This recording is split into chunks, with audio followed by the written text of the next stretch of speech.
Good morning, everybody. Welcome to this meeting. This is a public meeting to vote in Blackpool FC to become a supporters trust, organised by all the SISA guys. So thanks guys, just for joining, for making this all happen. I know you're expecting Roy Kelly today from the BBC Radio 5 fame, but he's for some reason or other he's not turned up. So I've come off the subs bench just to fill in. My name's John Aspinall. I do a podcast. A handful of you might have heard it. So I think I was the most obvious choice to fill in Tim, but he looks very busy there. Right, so without further ado, just to confirm, this is a public meeting to establish that the public of Blackpool, i.e. yourselves, would like to form a supporters trust. We'd like to form... What's this bit? AST, what does that mean? Sorry, you can tell I'm not the main man for this job. Establish, right. Yeah, the main aim was to establish an independent representation of the club's fans acting in the best interest of the club, its supporters, yourselves and the community. So what we've got up for you today is 4 speakers from various supporters groups, so supporters trusts. First up we've got is Jackie Forster. Jackie's from Supporters Direct, that's on this board there. Jackie's going to be telling us about who they are, what they do, and their roles in setting up Supporters Trust. Jackie's also an Altrincham fan, I believe. You've got a very big game against Telford today, which she's given up her time to come to Bloomfield today. Yeah, so. Hats off to you, Jackie. After Jackie, we've got Mr. Paul Brooking. Paul's from down the road from Blackburn Rovers. You're involved in the Blackburn Rovers Supporters Trust. Paul's going to be telling us about their experience of setting up the trust and how it can benefit the club. Not coming in chicken suit today, I think. No. And I'm not the guy who releases the chicken with the picture. Ah, that's brilliant. Far too well behaved for that. After Paul, we've got Kate Ramsey. Kate is from FC United of Manchester, that great club that's just risen from the Phoenix from the Flames from the Glazers takeover, I think it was. FC United do a lot of work in the community, I believe. So Kate's going to be telling us how the trust can benefit the community and examples of community projects undertaken by FC United of Manchester. And finally, Mr. Tim Fielding here. You probably all know him. He's been all over the TV, news, media recently. And podcasts. And podcasts. Don't forget the podcast. Tim's obviously the chairman of SISA, and Tim's going to be telling us about the relevance of a supporters trust for Blackpool FC and how it will affect Blackpool getting the supporters trust. After that, we're going to be having messages from all the exiles who unfortunately can't make it today. And following that, we're going to be having a Q&A where we'll be asking you, the fans. You can basically ask any people who are sat up here questions about the Supporters Trust, what it means for yourselves and what it means for Blackpool Football Club. Finally, we're going to be having 2 votes. The first vote is to decide who's going to become, if Blackpool, us fans here, want to have a Supporters Trust. And if it is voted in as a yes, as I imagine it will, we're then going to be voting on the working group who are going to be behind the trust. So without further ado, I'm going to hand over to Jackie from Supporters Direct, who's going to be telling us about who they are, what they do, and how they can help Blackpool in getting the trust set up. So thanks, Jackie. There's the mic. If you want to grab it. Thanks a lot for that. Yeah, I will be on pins today, as you can imagine. It's quite an important match, so I'll be a bit distracted during your match. I'm hoping that I'm not going to be bad omen for you, so I'll be at your match, but I will be a little bit on the distracted side. Supporters Direct. We are a national organisation. We're based in London. I actually work from home in Altrincham, so I cover the northwest as well as lots of other places. Supporters Direct help fans to set up a democratic cooperative. It's a type of cooperative that you're looking to set up to gain influence in the running and the ownership of their clubs. Why do we exist? We exist because we're needed. The game can be better run and should be more responsive to the needs of its fans and its local communities. How do we do it?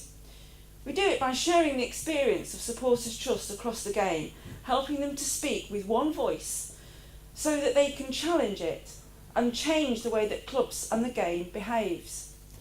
Our special magic at Supporters Direct is that we are from the grassroots and we operate as insiders.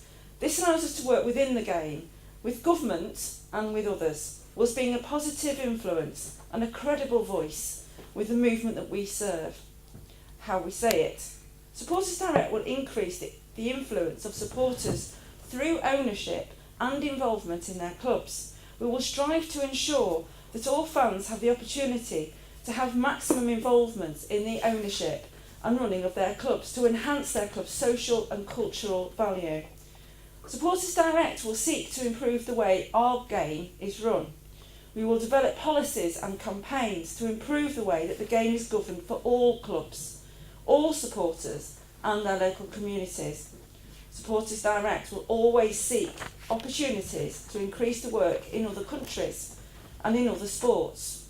We work primarily in football, but we believe that our approach can work in other sports too. I actually manage rugby league, and we have 18 Supporters Trust or fan-owned clubs within rugby league.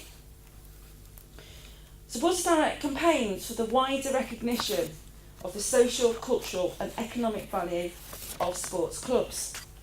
Sports clubs and competitions are increasingly being put at risk by short-term vested interests, poor financial management and inadequate standards of governance. We at Supporters Direct are the leading body in the UK working to ensure that clubs are run responsibly and are financially sustainable. We aim to create conditions in which supporters can secure influence and ownership of the clubs. We provide guidance and support to groups in more than 20 countries now throughout Europe. Supporters Direct promotes the value of supporter ownership to sports fans, empowering them to set up Supporters Trust or become members of existing clubs.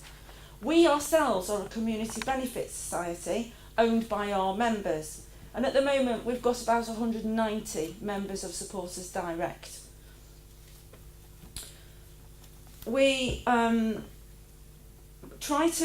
we help the supporters to create what we call a community benefit society, which is something that is part of a new act. It's actually, the first bit of it is coming in tomorrow as it happens, the Cooperative and Community Benefit Societies Act.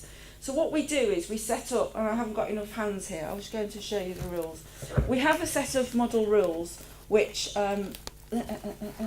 that's under here, which hopefully I'll be handing over at the end of today's meeting, and I will be helping the guys on the working group to make the decisions that need to go into various aspects of this to create a community benefit society, which will be constituted under the Cooperatives and Community Benefit Societies Act 2014, which is a consolidation act following a 1965 act. So it's pretty ancient stuff, and it's just being renewed at the moment. I'm the Legal and Constitutional Affairs Manager, so you can probably tell I know a bit of the techie stuff about constitutional rules, governance of stuff.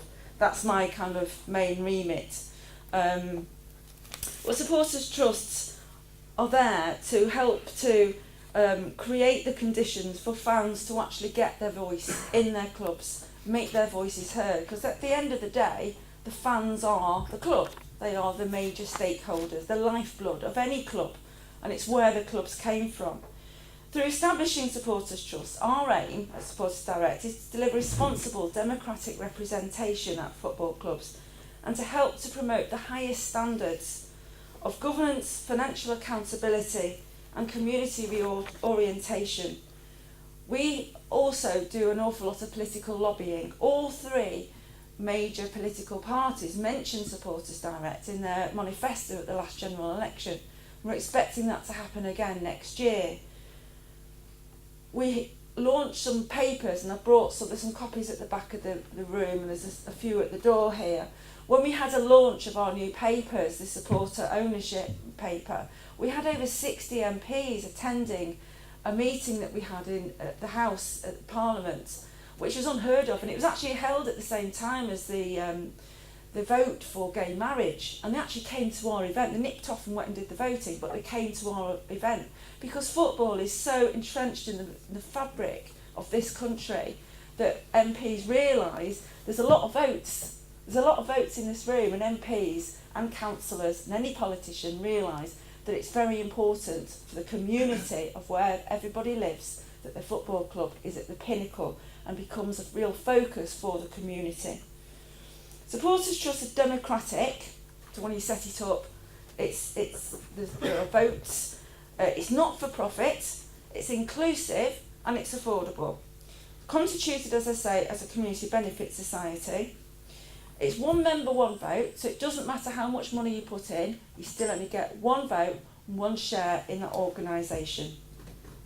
The board, eventually, when you get to that stage, is elected by the members, and all the surpluses that are raised get reinvested into the organisation to be used for the benefit of the community of fans of Blackpool and also the wider community of Blackpool. The fans own the organisation. It's open to anybody, it's non-discriminatory, and it's regulated by the Financial Conduct Authority. So when we actually get to the stage where we're looking at the rules, it's the FCA who we register with and who they have to pay an annual fee to and provide annual returns using a prescribed form. So it is pretty well regulated. It's pretty professional looking, it's pretty credible, and it gives you a real voice, and it shows that you're actually doing something that isn't just, woolly arse fans going to a match and having a pie and a pint. It's actually doing something, trying to achieve something, trying to get there. And you're not isolated, as you see from my colleagues who are here today. There's networking with other supporters trusts and fan-owned clubs. We now have 38 fan-owned clubs in the UK, which is absolutely phenomenal. And that came from when we were established in 2000. We actually had a target to achieve 50. We've now got 190, and 38 of them are owned by the fans. We have Northwest regional meetings where we would be, wouldn't we? We're the largest region outside of London in the southeast. So we have more supporters trusts and fan-owned clubs in the northwest than anywhere else, actually more than we have in London. We have regional training, so we deliver training so that people understand how to run this thing and how to actually develop it, make it better and widen it out to as many people as possible. We also have Premiership and Championship meetings where supporters trusts get together and discuss issues that are more relevant to Premiership, Championship clubs than they are to non-league clubs. Not that non-league clubs are not important, they are, but we have different issues sometimes. So we pull together Premiership and Championship trusts to meet. And we have an annual meeting called the Supporters Summit, which this year the FA have given us Wembley for free. You'll all be very, very welcome to come along in July, on the 25th of July, 26th of July, to come down to Wembley, where we get together, where all the supporters trusts throughout the world, because we are actually having interest in Australia and America at the moment, and Brazil. We come together and we exchange interests, we exchange views, we exchange ideas, and we hear from the movers and shakers of the day. The FA will be there, the Football League will be there, we'll have the journalists who are writing the stuff that you want to read, they will all be there. So what happens next? So we have this meeting, you would then, if you get a positive vote today, you move forward to developing the rules, deciding what you're going to be called, deciding what your particular aims are going to be, your objectives, how the membership is going to be structured, what the costs of membership are, what you get for your membership, and then that will be driven through the registration of the rules to a big party where you celebrate, if you get the vote today, to celebrate establishing a supporters trust and how far it's got at that point. And at some point within 6 to 12 months after that, there'll be an AGM and an election, so that you can elect people, you can stand for election if you are a member, and you can actually influence the direction that this organisation will go. So that's a bit about who Supporters Direct are, what we do. I'm sure you've probably got lots of questions about it. Well, that's just the basis of what a Supporters Trust is and what it can achieve. And we'll be taking questions later on. So I'll hand back now so that you can hear from Paul as to how it works at Blackburn Rovers, and that is specific to how they organise theirs. It's not necessarily how you would be here. Thank you very much.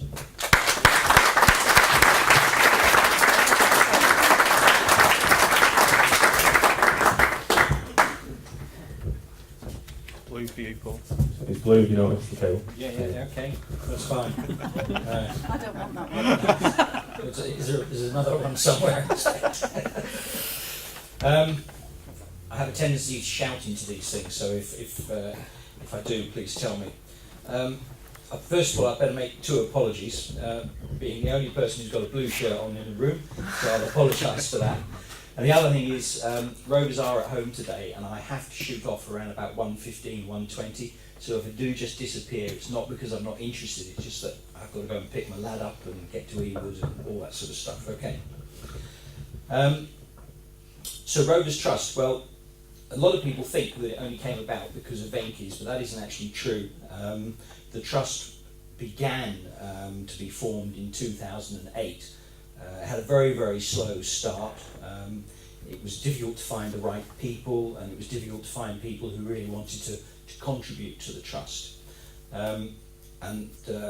There's a great deal of commitment amongst the people who are organising things. The people who've got you to this point have already shown a great deal of commitment. And you're going to need a whole load of skills. And I think anybody in the audience and anybody you know who is interested, you need to encourage them to bring the skills forward, because you're going to need people with community interests, community contacts. You're going to need people with a business background, a legal background, a financial background, PR, marketing. All of these are skills that a supporters trust has to have in order to be successful and to be as professional as possible. So one of the messages I would give you all here today is that if you've got a skill, no matter what it is, bring it forward. Tell your working party that's running the start what your skills are. Be ready to come forward, because it is all about the fans. That's what a supporters trust is. It's very important to get that that wide balance of membership within a trust, I feel. Well, post Venky's, it actually became an awful lot easier to get people interested in the trust, as you can probably imagine. But it is still difficult even today to get people to contribute, and certainly within our trust we've got a group of about 10 to 12 people who are working hard on the trust on a day-to-day basis, and we're always looking for more help. And so I would urge you to get involved and support the people who are working in this area. And with a trust, you're going to find that there will be an initial surge of interest. Certainly that was the case with us. Signing up members in the early days was very, very easy, and we built the membership very quickly. It then tended to even off, and we would just pick up a few new members on a week-to-week basis. And then usually when there's a crisis, you get a huge surge of interest. And the one that stands out and is probably worth mentioning today is that when Michael Appleton was sacked, we got 250 new members in 48 hours. It really does build, because the fans felt that was such a stupid move, for whatever reason, to be knocking the stability of the club at a crucial time. And so very often a crisis for the football club is a real boost to the trust, which might sound a bit odd, but that is our experience. In terms of membership, trusts vary in size. At Rovers Trust we have 1,250 members, and we've been formally constituted now for just about 18 months. We'll put that into perspective. Arsenal have 1,000 after 10 years. So, we feel that we've come a long way in a very short period of time. And building membership is one of the key things. It's the thing that we as Rovers Trust work on most of all.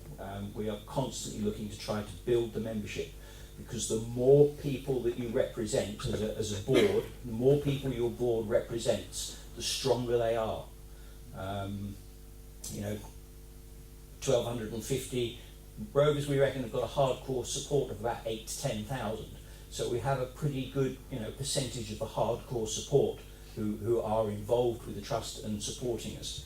And the larger the body of people that the trust can claim to speak for, the greater its influence, the more importance that it has. So, well, what are the benefits to the club and to the fans? I think at Rovers Trust we're a little bit unusual because we're really rather a single issue trust. I mean, our interest is to buy the football club.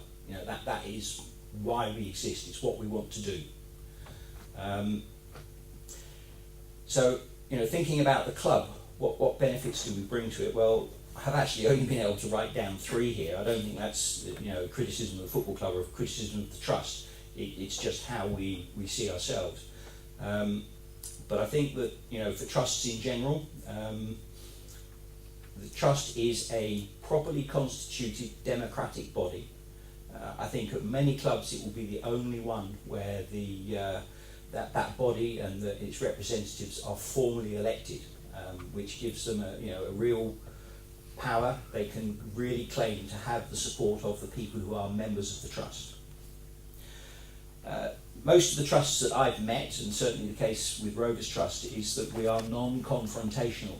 We are not a body of fans who are going to go out and protest. We're not a body of fans that's going to rant and rave at the club, its representatives, the manager, or whatever. We feel that's very important, to be non-confrontational, to be seen as professional and looking to work with our football club. And then the other thing which Rovers Trust does is, and we feel is very important because we want to be seen to be contributing to the club financially, albeit in a very small way at the moment, is that we sponsor a player each season. And with that comes certain benefits, like visits to the training ground, meet the players, all of that type of thing. And we use those benefits which we're effectively purchasing off the club to benefit our members. So it's a two-way thing, a two-way benefit on that. We're supporting the club financially, and we can then give things to our membership. So in terms of the fans, in terms of the support, which is really what a trust is all about, what do we bring to them? Well, I think the number one thing that Rovers Trust brings is that we are now a tiny minority shareholder in the club. We only have 10 shares, but it's a start. We do own a very, very tiny bit of our football club.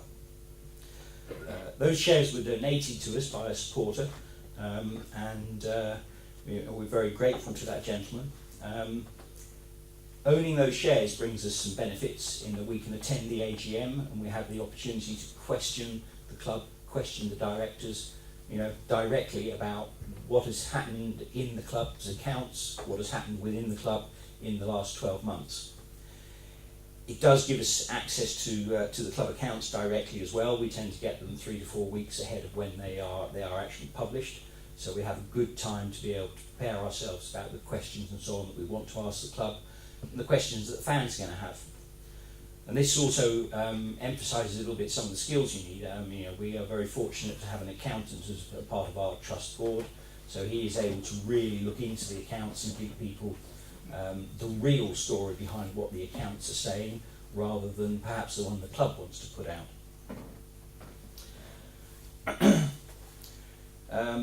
Well, a lot, benefits. The other, I talked about, our being a single issue trust. We're looking for to own the club in the long term. So we see that as, the number one benefit.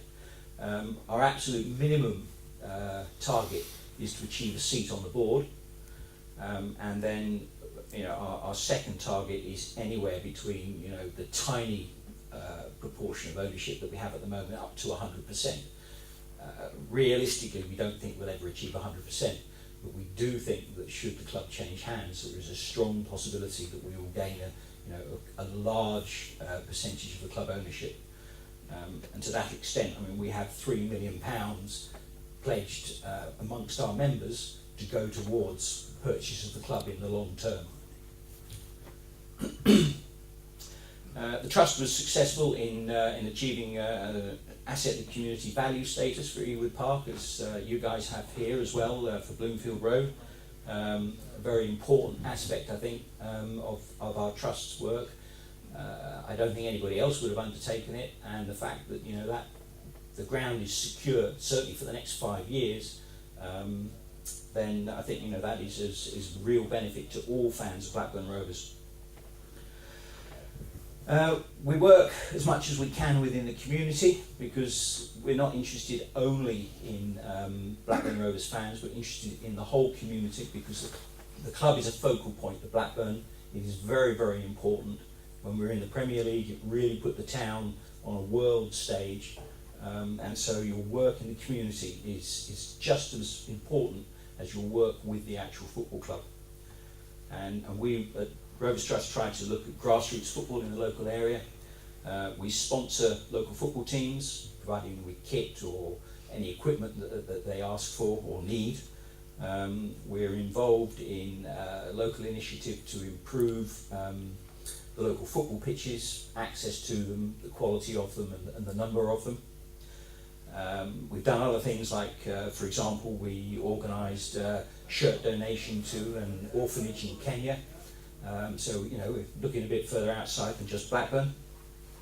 We communicate with our fans, and this is a very important thing, we communicate with our fans, with our membership on a monthly basis through an email so that they all know what is going on. And that communication is vital because certainly at Rovers, communication is one of the things we just don't get from the football club. So every piece of information we can get and put out to our supporters is very, very important. So really, in a nutshell, you know, that's how things are working at Rovers Trust. In terms of setting up a trust and so on, you'll find Jackie is crucial. She helped us enormously. Supporters Direct will help you enormously. They know exactly where to go so that you get off to the right start and head down the right path all the time.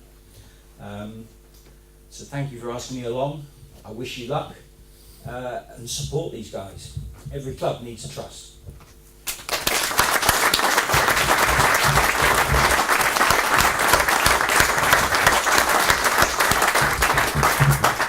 Thank you. Oops.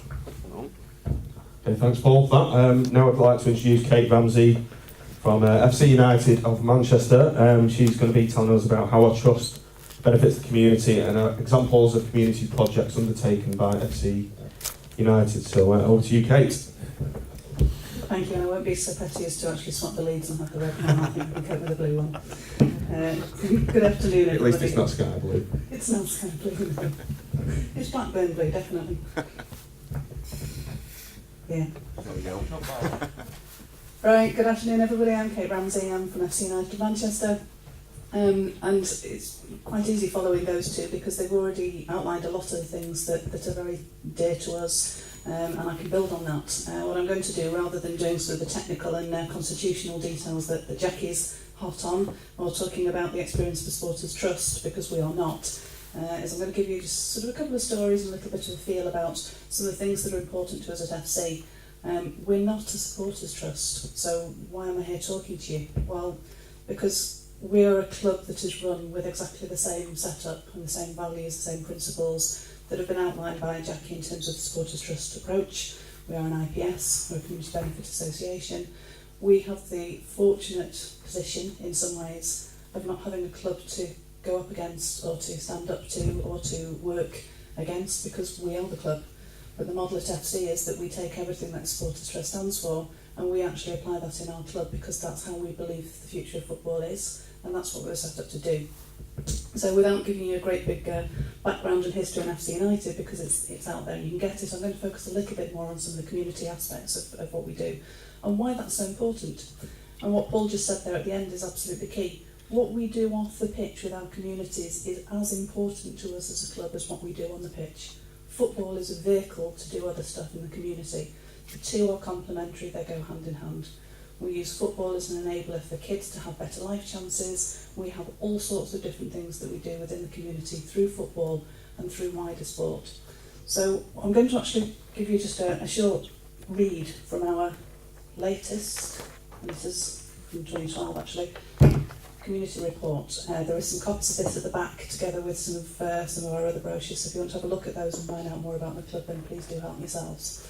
But I don't think I could say it better than the introduction to our report, which says FC United of Manchester is a community club formed in 2005 by a group of committed fans who believed in a better way for football. At the heart of FC United values you will find fairness, democracy and integrity. The club's co-owners believe it is possible to create a sustainable, successful, fan-owned, democratic football club that creates real and lasting benefits for supporters and for local communities. Microphone dropped down. The word community is central to all FC United does. It is enshrined in our constitution, and we have established more than 100 community-based projects. The thread that runs through all of our work is inclusion.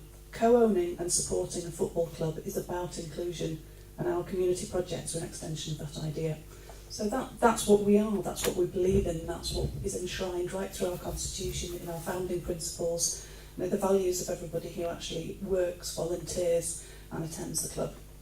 And we are a club that is run by volunteers. We have over 300 volunteers, we have over 3,000 members, and the model there is that it is a one member, one vote setup. It's a democratic process. The members decide key issues for the club around the shirt, the price of tickets, the price of season tickets. So those fans own and run the club. That's how it works. They also are absolutely key for delivering the work that we do in the community. And in terms of community, I think you've got to just consider what your community actually is. You know, if you go ahead and you set up a supporters trust, you will have a focus on your community in Blackpool and the people who support Blackpool as a club. But you have a wider community. We currently have a ground share at Gig Lane in Bury, and we've been there until now. Next season we should have our own ground. It's half built, it's going up in North Manchester, and we will move into a physical community. That gives us an opportunity to do work within that space, with those children, with those elderly people, with those groups in that area that we don't currently have. So our community at the moment is virtual. And a couple of examples of that. At the end of last season, our women's team captain had to leave. She got a job doing something somewhere else, and she went with our blessings. And when she announced it, she got a response back on Facebook. "We're really sorry to see you go, Amy. You were the favourite fan of the Russian supporters group." Somebody in Siberia who watches the women's matches every week. So where is your community? What can you do? What is your reach? Those are the opportunities that you have if you take charge of your own destiny, if you have a say in what you are doing. So why I'm here today really is just hopefully to give you some tantalising little things that you could aim for, some bits of inspiration for a model that actually you could achieve through the Supporters Trust, the fan-based movement. Go back to reading again. And I don't normally do this, but this is such a good report that it says it better than I can. Our first team manager, Carl Marginson, a former professional player, who's been with us since the start, absolute stalwart at FC, gives a little case study about something they do with young children. And this is a package that they take into schools. And this is about engaging with children and influencing the future of football as a movement, making sure that young people grow up understanding that it's not about the models that we see in the Premier League football clubs and the things that the Supporters Trust and the football clubs are standing up to at the moment. And Carl says, "The assembly is designed to be interactive, educational and fun for the children. We have one pupil who plays Mr. Big or Mrs. Big who wants to take over a football club, and we discuss with the children how they can raise the money needed. We then have 6 pupils acting as football fans who want to buy match tickets, so we look at ticket prices. The pupils have toy money to buy tickets, but as prices go up, some of the pupils can no longer afford to buy them, so they have to sit down again. We explore with them why ticket prices are so high, and why at FC United we can keep them to a certain level, bringing out the message that children can afford to watch live football and make new friends. Then we show them footage of our goals and a question and answer before a session on healthy balanced eating. It's a very interactive session and really gets the message across. We give them free tickets so they and their parents can come along to a game, although we often find that there are quite a few who come to games anyway. I love seeing the different characters you have got in every classroom and working with them to ensure each gets the best out of the session. It's great to see what they have learned and to see them enjoying it so much along the way. Those kids in those schools, they're the future football supporters. They're the people who are going to come through and be able to stand up to people who are taking over the clubs, the people who are removing football from the person who wants to go and be able to buy affordable football, to take his lad down to a game on a Saturday afternoon. So I'll give you those examples. There are lots and lots more. We work with vulnerable adults in the community. We work with kids through Manchester College. We have lots of different partnerships. We do antisocial behaviour reduction, school holiday sessions. We work with the police, we work with the local council. So in terms of all those opportunities to work with and influence your communities, we're doing that. The future for us when we've actually got our own ground is to have a community facility based in an area of Manchester that is crying out for regeneration. We'll be part of that. We'll be leading it. We'll be influencing it. We'll be contributing to it. And we'll be doing that with the local residents, because we're not just parachuting in and saying, here we are. We're going in and we're saying, what do you need in this area? What can we bring? How can you use our facilities? What would you like to see? It's back to how I started, it's about inclusion. But football is a way that you can include and work with your local communities. And if you'd like to know more about it, I'll take questions after this. Thank you.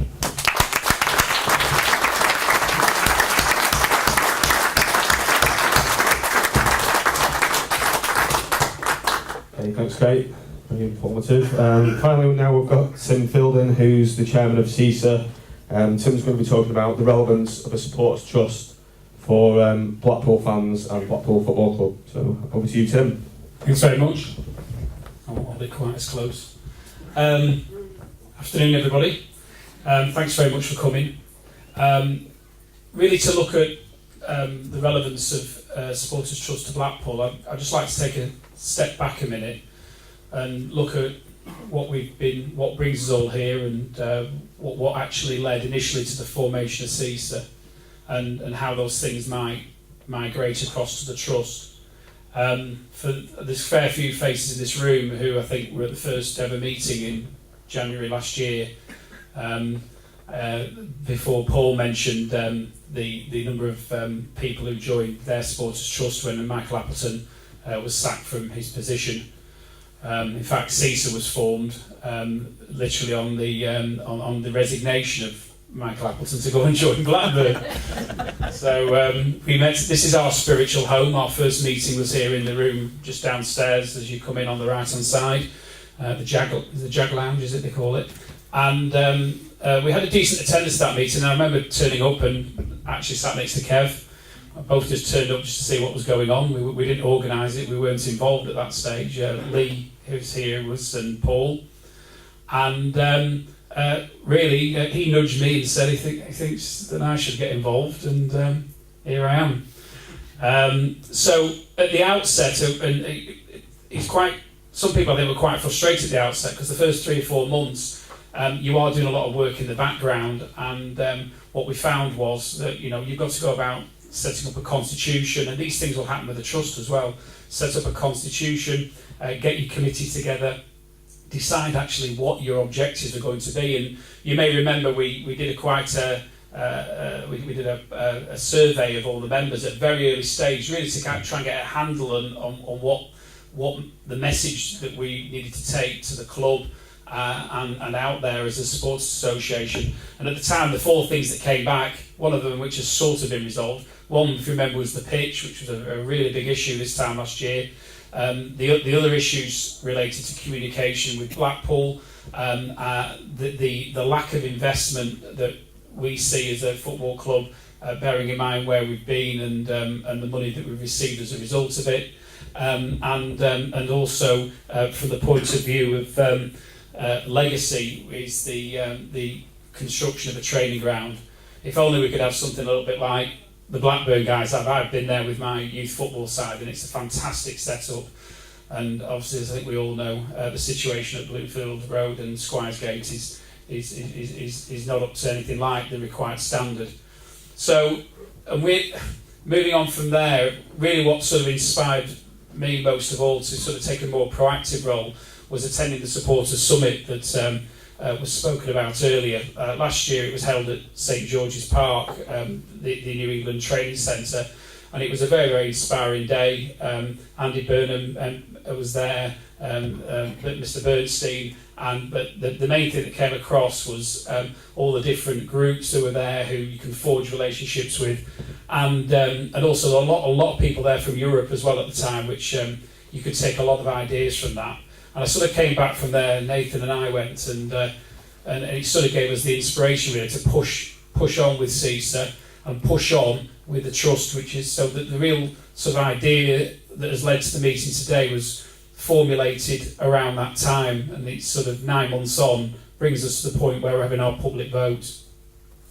The way that we see the trust working at Blackpool is really to take what the best of SISA and move it on to another stage, to give us that democratically constituted organisation, to give us that organisation that can hold shares in the football club, to give us that organisation that will give us the credibility and gravitas to really push things forward.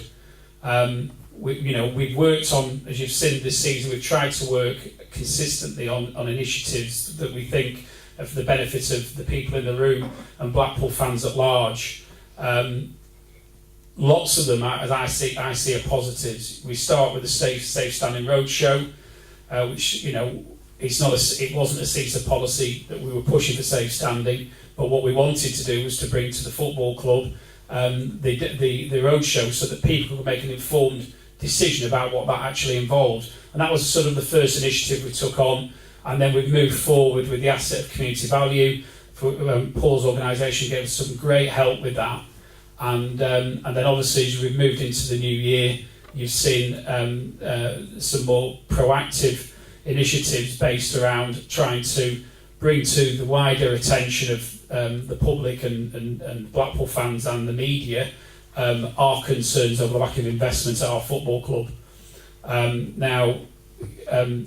From my perspective, those initiatives have been very successful. I mean, the death of the Premiership legacy March last home game resulted in TV coverage in Granada Reports, on North West News, and also on the Football League show. And it's that type of exposure that, for me, we as an organisation need to achieve in order to push these ideas further forward. And the trust, and it's only one part of what the trust will be for Blackpool FC fans and for our community, but the trust will give us that initial, so that extra credibility, I think, that will push things further forward.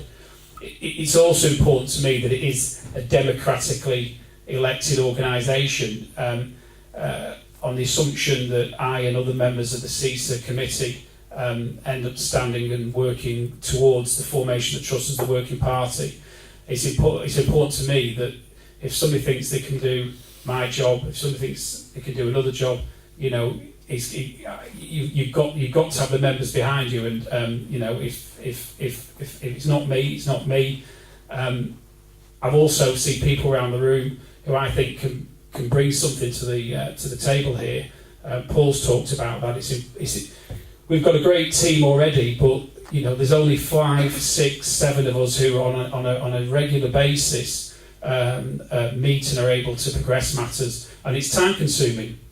So spreading the load is very much something that we need to look at, because we all work, or we've all got busy lives, and if you can help in any shape or form, hopefully when you can see the benefits that the trust are going to bring to the town, you can see the benefit that the trust will bring to Blackpool FC, you'll approach us and say, how can I help and what can I do?